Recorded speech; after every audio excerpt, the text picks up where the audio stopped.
Welcome to the Think Small podcast, hypergrowth for small businesses. So, what's slowing you down? Welcome, everybody, to the Think Small podcast. This is where we go deep with the founders, operators, and leaders who are doing the real work of building businesses and solving problems that actually matter. I'm your host, Denise Steinbring, and today's conversation is one I've genuinely been looking forward to. Here's a number I want you to sit with for a moment: 80%. Well, what is that? That is the rate at which clinicians, physicians, nurses, paramedics misinterpret the advanced directives and living wills that patients spend time creating to protect themselves. 80%. That means that the document most of us have been told will speak for us when we can't speak for ourselves is, in the majority of cases, being misread. This shocked me when I heard this. Patients who want everything aren't getting it, and patients who have clearly said that they don't want to be resuscitated are being resuscitated. Families are being traumatized, and we have treated this as an unacceptable failure of this, or as an acceptable failure of the system. So my guest today decided that that was not acceptable. Dr. Ferdinando Mirarchi is a board-certified emergency physician, the founder and CEO of MIDEO Health, and the creator of the TRIAD research series, a peer-reviewed national study that proved this problem exists and put a number on it. MIDEO, which stands for My Informed Decision on Video, is a patented video-based advanced care planning platform now deployed in 43 states and 5 countries, and earlier this year it was selected as the video documentation layer of ACP Complete, which is the most comprehensive advanced care planning solution in the U.S. market. Dr. Mirarchi, it's such a pleasure to have you here. Welcome to the Think Small cast. Thank you. Thank you for having me. Yeah, so fill us in a little bit. What did I miss? You've done amazing work there, so I want to make sure we get your full story. As far as what we missed, I usually try and just bring this home for people. You heard a lot of numbers, right? You talked a lot of numbers, said a lot of nice things, but this all stemmed from me making a mistake. Okay. There was a time when I was taking care of a 55-year-old lady, a mom, and she was in an ICU having a heart attack, and she had a complication of her heart attack. She went into cardiac arrest. I came running over with paddles, the old-fashioned paddles we had back in the day. And I was met with a nurse who was flashing a yellow piece of paper in front of my face, screaming in my face, "Wait, don't shock her. She's a DNR. She's a DNR." And I froze. I had complete decision paralysis where I had no idea what the hell to do for that lady who was my patient in front of me, and she was dying. I was lucky. There was an older cardiologist who happened to be walking through the ICU at the time, saw what was happening, literally came running to the bedside, probably faster than I ran over to the bedside, and he chucked me aside. He took the old-fashioned paddles, he gelled them up, he shocked her chest. One time she woke up, she was talking to us, and he saved her life. Had that been me there alone, she'd probably be dead because I froze. I couldn't do anything, and we basically took old-fashioned clot busters at the time. We gave her a clot buster for her heart attack. She did well. She went home to her family. And mind you, that family probably wouldn't have had a mom if I was there alone. But was she really a DNR? Why was the nurse flashing that part? No. She was actually just flashing a living will. She was flashing a living will in front of me, an advanced directive in front of me, screaming she's a DNR because there was a box checked on it that said no cardiac resuscitation, or I don't want cardiac resuscitation. And that's very problematic. It was very problematic. And that was in my training. So, fast forward, I trained at a level 1 trauma center in Pittsburgh, very good trauma center. And it was the last night of my residency, and I took care of a 60-some-year-old gentleman. He was late 60s or so, and he came in septic with the paramedics. He had a really bad infection, high fever, and was talked about having maybe prostate cancer or something. And they handed me a living will, and I said, "Oh crap, I'm not going to make this mistake again." And I resuscitated the hell out of him. I put lines in him. I put him on ventilators. We got him ready to go to the ICU. And 30 minutes later, his wife showed up, a little on the frailer side, and explained that, he was an end-of-life patient and he was in hospice, and he was in so much pain and moaning that she just didn't know what to do with him. So she called 911. And I realized at that moment, I did, the same thing, just in the opposite effect. I saved a life that really was ready to die, and I stopped them from dying. Wow. So I made two big mistakes, right? I almost didn't save a life, or I didn't save a life because the cardiologist did. And then I saved a life that didn't want to be saved. So I was pretty frazzled at that point in time, trying to figure out, like, how do you make this better? Because I was a pretty good resident physician. I'm a pretty good physician today, and if I was doing it, I was pretty sure other doing it in droves all across the country, and not even across the country, across the world. So there's a lot that goes into these kind of things in how your personal experiences, relate into things you want to change or make happen. And, that was the impetus behind my triad work. That was the impetus behind the MIDEO work. Yeah, that's such a great lesson in terms of let history be your teacher, right? And you wanted to do something about it. Sure. And then you wrote a book about these experiences, didn't you? Yeah. So, and that's what people said. You said your experiences are great. People want to hear about them. Write a book. And we wrote a book. I wrote a book with a company called Atticus Books. It was called, Understanding Your Living Will, what you need to know before going to an emergency room. And it did well. We sold over 10,000 copies of it. But when I brought it to the leaders in the medical space, the payers, the academics, the administrators, and so on, they said, well, this is great and it's a token, but you got no research. So, with time, I was at Hammett Medical Center in Erie, which is now UPMC Hammett, and we organized and developed an emergency medicine program there, a residency training program there, and I needed to do research for that. So I said, okay, I'm going to start really putting time and effort into doing research, and I developed a TRIAD research series, which stands for the realistic interpretation of advanced directives, because that's what we don't tell people, the realistic interpretation. And we published over 13 studies, multiple other publications. We found time and time and again that the same numbers came true. Living wills get misinterpreted as a DNR. DNR orders get misunderstood as complete end of life care orders, and that we don't really know what we're doing. And over time, people have tried to propose different solutions, digitize these orders, create different versions of the medical orders and so on, but they all fall short. And they all fall short because we don't have providers trained on how to interpret these kind of documents. Most importantly, we don't have the patient's voice telling us what they really understood or wanted us to understand when they created that document or order. And that's a really important thing. And that in and of itself, the patient voice is so important, because everybody's trying to take your voice away. But it's so important because there's so many things that we just take a guess at.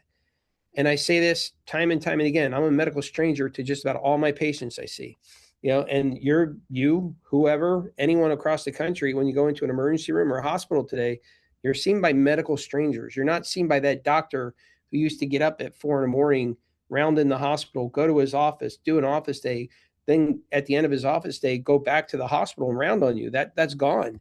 So you got all these medical strangers taking care of you who don't know you. They don't know your beliefs. But then they get a piece of paper in front of them that's pretty foreign, that's pretty legalistic, and they're supposed to make a decision for you when you can't make a decision for yourself. That's a life or death decision. Right? Yeah, sometimes in seconds, sometimes it changes routine basic decisions, right? To give somebody antibiotics for a UTI, they might see no antibiotics checked on their advanced directive. Well, that's not what that meant.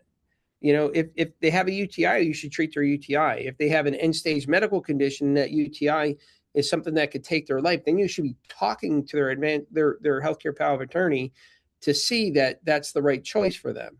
But again, we lack all that in patient care today. Wow, that's just fascinating. And so the people who told you, well, you don't have any research, prove it. What did they end up doing once you proved it? It's funny. People who are at that level usually have different levels of commitments to different things and research and so on. So they almost always find it offensive. When you bring something new to the table, they find it offensive. So when we showed them the research, they're like, great. Now you showed something can work, but you have no clinical use of it. So at that point in time, I just added on to my work and duties at the time, and I opened up a practice, part-time, and saw patients in a really boutique kind of fashion, and showed that we can do medical versions of advanced care planning a little bit more safer, right? I took that back to them and they said, okay, great. You showed you could work for it. You even showed you could bill for it, because that's what I did. We built compliant billing codes so that we could charge insurances for it so patients wouldn't have to pay for it. And then they said, great, but you have no ability to scale it, right? Another impediment. So, as dumb as I am, I looked into hiring developers. I hired developers. We met in and out. I ingrained my research in them and the mistakes I made. And, essentially we started to bring out minimum MVP type products as far as software solutions and so on. and again, I brought it back to them and they're like, okay, but you got to put it into practice before we really adopt it. Right. So then that's what we did. And then in 2022, the company initially went over to US Acute Care Solutions to grow and develop the software more, and then essentially deployed it within their system. And then basically at this point in time, it's out and we're out and about, just really trying to make sure that we can offer it to different payers, different healthcare systems, people who want to do things better. Because if these fuddy-duddies just sit in a corner and say, you know what, we don't need this, they're wrong, they're lying. I can't even tell you how many different grades of misunderstood they are when they say they don't need this. Because think about it. Me and you are on this podcast, right? We could be on a telemedicine channel. We could be doing anything. We could be 1,000% aligned, 1,000% aligned. But the minute you walk off this channel and go into the public, you then become a victim of that next medical stranger in your care who doesn't have a good tool to understand what you want. So I don't disagree with these experts that say we need to have high quality conversations. I 1,000% agree. We need to have high quality, non-biasing conversations, because we shouldn't be leading people into decisions we want them to have. And then we need tools. We need effective and safe tools for patients so that we can actually understand what they want, provide the level of care they want, and prevent a lot of harm. There's harm to providers. No provider wants to save a life that didn't want to be saved. None. And I don't care. You'll hear people say, oh, the damn ER doctor, they put that person on a ventilator. Why'd they do that? Because they didn't know. Often they didn't know. Mm-hmm. So, I mean, it's at a point where we need better tools to make sure that we're guiding care and treatment correctly. And think about it. We're in the 21st century. We're in the 21st century. And we're still using paper, or we digitize paper so that we can put it in an EMR system. Right. Like, that's ridiculous. Right. Gosh, it's such a fascinating conversation. I have a million questions rolling around in my head. But first, I want to say you should teach a class about dealing with rejection, because you certainly had your fair share of that. Yep. Well, before we jump into MIDEO Health, what it is, how it works and everything, I wanted to really have you share more about the human story behind it. So you grew up in South Philadelphia, worked nights in bakeries and pizza shops to pay for Catholic school, put yourself through college working as a hospital orderly, had your medical school applications rejected, more rejection in the first time. None of this was handed to you, right? So before we get to the science and the company, who are you, and how does a kid from South Philly end up becoming one of the country's leading voices on patient safety? Well, the rejection, right? I mean, it happens no matter if it's academics, sports, business. Rejection is a very powerful tool, and you learn from it, and you put your head down and try and figure out how to maneuver around it. Yeah, I grew up, my family was very poor. There's mind you, whatever you did to do that search on me was pretty accurate. So AI is pretty damn scary. So, but rejection is very powerful, and if you have a belief in something and you want to do something, and you got to be able to figure out how to do it. Again, I grew up dirt poor, so it wasn't like, I didn't have anybody to say here, or give me a pat on the back or anything like that. I basically just had to keep moving to survive. So whatever that survival instinct was, it basically, kept pushing me forward, and that's what I did. That's amazing. And so tell us a little bit about MIDEO Health. Like, are there other alternatives in the market? What makes yours different? Yeah. And, how did you come up with that idea to get the patient's voice on video? So let's start with the idea first. I was sitting in my family room with my son, who was probably 4 or 5 at the time, and we're watching Superman. And it clicked right there when Superman had to, or Clark Kent, or whoever he was at the time, had to go to that ice sculptor or wherever he went for his little safe place to talk to his parents. And he put a crystal in that little machine, and up came his parents kind of talking for him, or talking to him, and so on, giving him a message. And I'm like, huh. And from that point on, I started to, it was TRIAD 8 at the time that we were looking to design. And I literally was perplexed. I'm trying to figure out how to make this work where it would be best for patients so that we would do this better. And, I probably spent about 16 hours or 20 hours on the design process itself prior to having that little break with my kid. And it was right there. And I'm like, holy crap, that's what we need to do. We need to pull in the patient and pull them into the actual scenario and let them tell everybody what they want and what they mean. And so we did. We designed it like that. We designed a study. We took all the paper-based documents, the post orders, the advanced directives, and essentially put them in one arm of the study and gave all the same clinical information.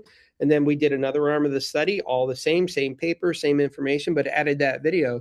And that video aligned 2 big errors that we basically got rid of in that research study. It basically was for people who wanted to receive aggressive care and treatment. It aligned with the providers providing aggressive care and treatment. For those that wanted to push towards palliation and end-of-life care, it aligned towards pushing that provider to move towards palliation and end-of-life care for that patient. So it was pretty impressive. And at that point in time, that's when I knew I had to figure out a way to put that into clinical practice. Because I remember that the one Yutz from my oversight at the time was basically telling me, oh, you can't do this, and I'm like, wow, I think we just did it. And then at that point in time, it was around the same time that Medicare was coming out with billing codes to be able to bill for advanced care planning, and I'm like, holy Malik, I said, it's really coming together. So that's how MIDEO Health came about with the technology. So we needed doctors and providers to be able to educate, medically evaluate, and advise patients on what to do as far as how to put this into play. And then the technology came about because we figured out in the research that there's a way to do this. And if you do it, it's very beneficial for patients. Mm-hmm. So, it came about in many different shapes and formats, but in the end, it came about we can provide both technological services and medical health services, medical evaluation services. Yeah, I just love hearing the light bulb moment that changed the trajectory of your life, right? It's very fascinating. Yeah. I worked for Medtronic for 18 years, and Earl Bakken, the founder there, went and saw Frankenstein as the movie, and that's what prompted him to think about electrical, pacemakers for the heart. Yep. Fascinating. Although there's a very scary story from Frankenstein that I kind of relate to, and again, this is how this is all coming around full circle now. Like we now get sued for saving a life. It's called wrongful prolongation of life because somebody's advance directive wasn't followed or so on. But prior to that, my last statement to physicians was, if you're in a situation where you just don't know, provide the care, save the life. Because I would always say it didn't work for Frankenstein. It doesn't work, right? Like if you're dead, you're dead. You don't come back from the dead, right? Unless you're in the movies, But now I can't even make that statement anymore just because of what's happening, because people are now suing us because we saved a life.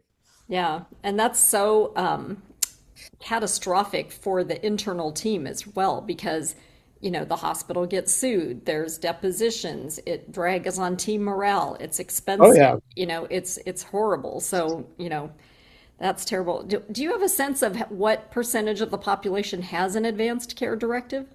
Yeah. So, and, there's a garbage term number that we throw out there, because they want everyone over 18 to have an advanced directive. Okay. So there's a garbage term out there, or a garbage number out there that says about 30% of the population has an advanced directive. So again, you're looking at 350 million people, you're talking somewhere around 100 million, 110 million people have an advanced directive. But that also means that advanced directive touches just about every family, right? Because if you think about it, every family has probably 2 people in it, so if you got 1 million, you're at 2 million, 3 million, every family is being affected by this. And every time, I hear a story, and I had some really great stories that I heard yesterday from some family members. But every time I hear this, everyone says the same thing. oh, they saved his life. We had an advanced directive. Why'd they do that? Or, oh my God, they didn't save his life and we had an advanced directive. Why'd they do that? Because it's broken. It's broken. Like, this is a broken process, but we need them. I'm transparently, we need advanced directives. We just got to make them safer. Mm-hmm, mm-hmm. And so the key differentiator for MIDEO Health is the fact that you've got a patient on video. Is there a physician with that patient as well? No, not on the video itself. We actually started it that way. In the beginning, it was kind of like a political ad. I'm Dr. Mirarchi and I approve this message, and then the patient would go. Yeah. So, but now it's just the patient. And we've brought such validity to the tool now that it's when it shows up in front of providers. I mean, nobody goes to the level of detail of validity that we do at MIDEO Health to make sure providers feel comfortable following us, because that's a big thing. Providers don't feel comfortable. They don't feel like patients know what the hell they signed. So they're really in a quandary as far as what to do for the patient. But now when they see a MIDEO from us, they actually see the patient speaking in terms that they can understand. And it's in a flow and format and packaged in a way that the provider, the end user, the doctor, the paramedic, the nurse actually knows what to do with it. And today, no providers really are good with knowing what to do with paper-based advanced directives. Yeah. They try to say these medical orders are better. It's the same. It's not any better. It's the same, because we have the same misunderstandings that happen because of a directive influencing the creation of those medical orders. So again, it's at a point where we have to get tools. We need patient safety devices. I'm old enough to know when pain pumps first came out. Okay. And when we had these IV pain pumps and had these hip procedures and knee procedures for patients, it was great. I would never get called in the middle of the night again until people started to overdose. And then I was getting called to come to the bedside to resuscitate them, because they were hitting the pump so much that, they were getting narcotized. So at that point, the company came out with a guardrail. Doesn't matter how many times you push that button, you're getting locked out. You can't overdose. And that's what this process needs. It needs technology to make sure that there's a pause in there to make sure that we actually know what the hell we're doing for patients. Mm. And so how long are these videos? Are they 10 minutes, 3 minutes? Question.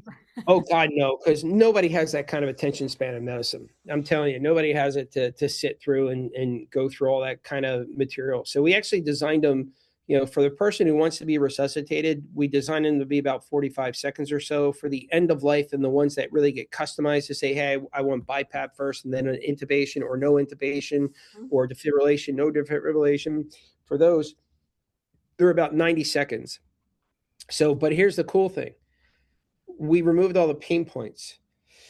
So pain point, those documents are never available, almost never available, right? Unless you're bringing them to the hospital with you. And most patients don't bring their documents to the hospital with them. So now we've built a mode of transportation to make it portable. So now they can go to the hospital. It could be in the EMR. It could be outside the EMR. It could be on that in case of emergency magnet in the refrigerator. It could be on your phone even, So, and then on top of that, we made it such that it's easily retrievable within a second. Within a second, you get that video. And within a second, you get the paper-based documents and a transcript of the actual video. So within 2 seconds now, you could have a whole hell of a lot of information to make sure you're doing the right thing for the patient, as opposed to just taking a wild guess. Yeah. Wow. That's fascinating. So here's something that I think is going to resonate with every founder that might be listening. This year's State of Small Business report found that 53% of small business owners say their biggest challenge is not building their product, it's creating demand for it. Yep. And you have what might be the clearest version of the problem I've encountered, a solution backed by peer-reviewed research deployed in 43 states with a patient safety crisis that affects everyone at some point in their lives. And yet most people have never heard of MIDEO. So what does it actually take to create demand for something that people don't know they need, if it's 30% of the population today, right? Great question. Direct-to-consumer campaigns are so expensive. I mean, and especially this one, right? This is a negative message campaign. We've told people forever they need to get advanced directives. So this is a negative campaign, right? Those are even more expensive than direct-to-consumer campaigns, because you essentially got to do an ambulance chaser kind of thing, like, oh my God, this person died because of their living will, or something to that effect. And again, most people don't know they have it. So you have to get those B2B channels or B2B2C channels to essentially get it to that end user and so on. And those cycles take a long time now. They take 2 to 3 years now, because physicians are not independent anymore. 80% of physicians across the country are employed. Very few are in independent practice. If they're in independent practice, they're in concierge type practices and so on. So the avenue to do that has gotten a heck of a lot more difficult and a heck of a lot more expensive and a heck of a lot more long. So, but those are the ways to do it. And that's what we focus on now, the B2B type channels, the B2B2C type channels. We very rarely go direct to consumer anymore because it's just too expensive. And you also had shared that you've done some CME education, right, for over 1 million providers. And you said a year later, they're making the same mistake again. I've been speaking at national assemblies, the American College of Emergency Physicians, American Academy of Emergency Medicine, national assemblies, different patient safety organizations, different online CME programs. I've done online CLE programs. I mean, I've probably, if you have amassed the years I've done this as far as and how many CME programs that I've taught. And so we're well over 1 million users that have essentially heard this message. Right. And have had to take even CME testing on this message and so on. Yet within a year, they're making the same mistake. Within 6 months, they're making the same mistake. And the one thing that the TRIAD study showed, or all of them showed, and it was really unfortunate, was no matter what, everyone always says education. But the best outcome that education ever produced was maybe a 10% improvement. It's not enough. Again, it speaks to the issue of you need technology to really fix this rather than education. Education is great. You can make money at it. You can do CME, host programs, whatever. But the end all be all is the need for technology to make this better for people. Yeah. So I'm sure when you started the company, you had a vision for growth. Like, I think I can get to this level of providers or patients, by X date. How is that going for you? You mentioned some of the channels you have to go after, but what's been the hardest part of that? So just getting through old inertia, old mindsets. We don't really need this. It's new. Maybe we want to see this play out first as far as organizations. Yeah, but your patients are suffering, and families are suffering. When you see families torn apart by this, that should be the impetus in and of itself. It really should be the impetus of itself, but it's not, unfortunately. And many payers are very heavily focused on trying to make sure that they control that end of life care expenditure. If I told you what some of these, health plan executives said to me as we were developing and so on, it'd make your hair stand up. Okay. And mind you, I was in those meetings at times as a medical ethics physician, essentially with the patient, with the family, and then having the health plan on my back with my administrator saying, why are we keeping this person alive? Why aren't we letting this person die? Or, hey, this person should already be dead. That happens. I mean, it really happens. And if people don't think it happens, it happens.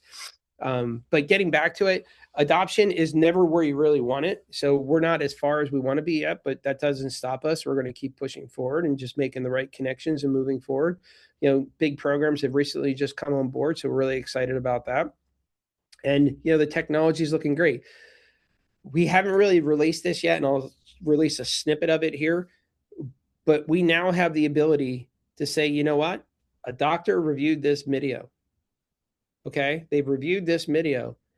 Now, if somebody has a question about the care that was provided, whether it was right or wrong, they can go back to the MIDEO, look at the care, and actually provide accountability to it. There's no accountability to this space right now. We now have the ability to show payers, you know what? They over-resuscitated that patient. It cost you $500,000. You can now refuse to make that payment to that health system. Yeah. That'll be the biggest driver that ever comes through when the payers stop paying for care because they felt it wasn't appropriate. Yeah. I almost wonder if there's an incentive for, malpractice premium companies for the physicians, right, would offer a discount if they had MIDEOs for every patient in their practice. Yeah, I mean, it could be. And don't get me wrong, that is an area that we explore as often as far as in malpractice. But you got to remember, too, many of these cases get settled, and the amount of attention to it doesn't get there then. And the attention drives the actions. Excuse me. Wow. Well, let's pivot to kind of another question I have for you. So your TRIAD research proved the problem with a level of scientific rigor that was beyond debate. And yet, knowing the problem exists and changing behavior, as we've talked about, are two completely different challenges. And so with physicians being overwhelmed, hospitals are resistant to change, all the things that you just made about, where has this resistance surprised you the most? And how have partnerships become your strategy for going around the walls that you can't go through? Yeah. I mean, if you think about it, and we were still young at the time when this was happening, but COVID should have been the biggest impetus, right? It should have been the biggest impetus. We locked the country down. We locked hospitals down. We locked your grandparents in a nursing home and you couldn't see them. That should have been the biggest impetus, but it wasn't. It was actually the lockdown, and getting people, having to emerge from the lockdowns. The amount of people who left the space who were operational before has a significant void in the space today. Many executives don't know how to operationalize. They may have a title, but they don't know how to operationalize at all. And looking at my predecessors and so on, that was the biggest thing that they found challenges with, was how to operationalize and how I was able to get stuff done versus the walls they were hitting. And again, it's just because of what left the space, the void that's there, who came in, and the lack of operational ability, and that's been the biggest issue. That, and there's still the naysayers. The naysayers are still there that say, no, we don't need this. We just need to focus on paper. You're just a video trick and so on and whatnot. And in the end, I think we're going to outlast them. Well, they don't know that they're dealing with the guy that handles rejection right. Right. Well, Dr. Mirarchi, we're in the final stretch, and I want to end the way I always want to end, with something our listeners can actually carry with them. So you've been building something genuinely difficult in one of the most resistant, regulated, and politically complex industries in the world. You've had your research dismissed, watched systems resist change even when the evidence is undeniable, and kept going.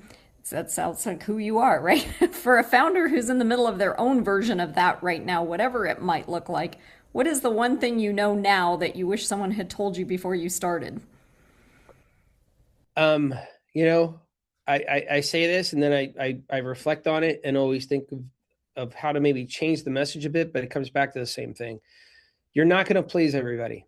You won't please everybody. And when you start running into walls and you realize that there are going to be walls that you can overcome, but most of the time it's going to be a wall you need to go around and find like minds and negotiate, or not negotiate, but navigate and collaborate together to bring about that change, and then go back to that wall. Because if you spend all your time just fighting through the walls, you'll never get anywhere. You'll get disgusted, you'll hang it up, and a good idea will probably go by the wayside. So my thought to people is, one, try and keep your expenses as low as possible. Try and bootstrap as much as you can, and try and go around the walls initially to find like minds and work together.